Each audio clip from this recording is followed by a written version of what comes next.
ఇప్పుడే జీ5 app download చేయండి. చూడండి మీ ఫేవరెట్ టీవీ షోస్ ఎప్పుడైనా ఎక్కడైనా. అరిటాకులకని వెళ్లిన భూమి అస్తమయం అయిపోతుందని పాపం అల్లుడు గారికి అర్థం కావడం లేదు. చచ్చిన దాని శవం ముందు అల్లుడు గారు చిన్నపిల్లోళ్లాగా దొర్లి దొర్లి ఏడుస్తారేమో. నోర్మి ఒరే చెర్రీ, మావయ్య. భూమి ఇంకా రాలేదేంటి? ఒకసారి వెళ్ళి చూడు. సరే మావయ్య.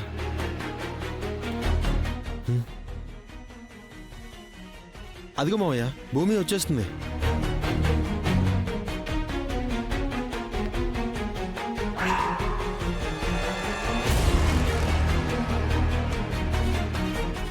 అదేంటమ్మాయి, వాడు ప్రొఫెషనల్ కిల్లర్ అన్నావు.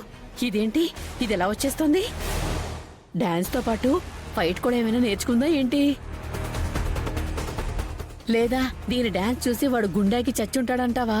పిన్ని టెన్షన్ పెట్టు. పెట్టకేంటమ్మాయి, ఇప్పుడు మనం టెన్షన్ లోనే ఉన్నాం. చస్తా చస్తా వాడు మన పేరు చెప్పి చచ్చాడనుకో, వాడి వెనకే మనము చేస్తాం. దేవుడి దగ్గరికి పంపిస్తా. అదే నేను చెప్తున్నానమ్మాయి.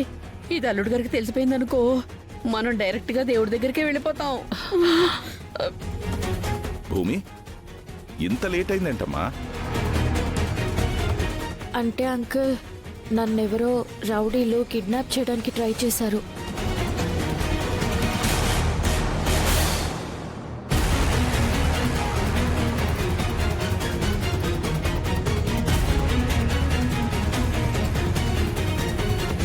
నిన్ను కిడ్నాప్ చేయడానికి ట్రై చేశారా?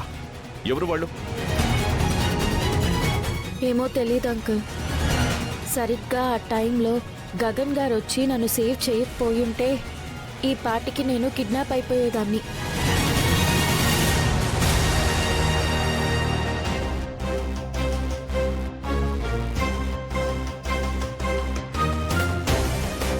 ఆహాహా, భలే భలే స్టోరీ అల్లింది బావా మన భూమి. ఏం మాట్లాడుతున్నావు అపూర్వ? ఇంకా నీకు అర్థం కాలేదా బావా? భూమి ఎంతైనా ఆ ఇంటి నుంచే కదా వచ్చింది. ఈవిడేదో కిడ్నాప్ అయిపోయినట్టు, ఆయన గారేదో వచ్చి సేవ్ చేసేసినట్టు ఒక చిన్న కథల్లి ఈవిడ వాళ్ళకి దగ్గరైపోవాలనుకుంటుంది.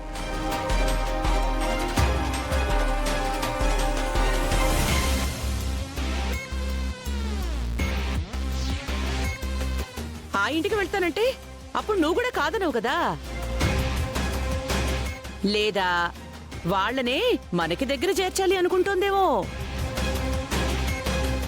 ఏమో, ఏదైనా భూమికే దక్కాలి. నేను నిజం చెప్తున్నానండి. నిజంగానే నన్ను రౌడీలు కిడ్నాప్ చేయబోయారు. ఆయన వచ్చి రక్షించారు.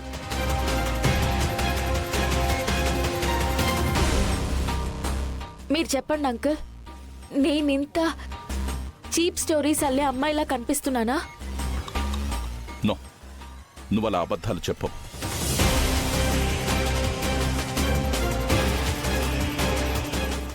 జీ5 యాప్ డౌన్లోడ్ చేసి అన్ని ఎపిసోడ్స్ పూర్తి ఉచితంగా చూడండి.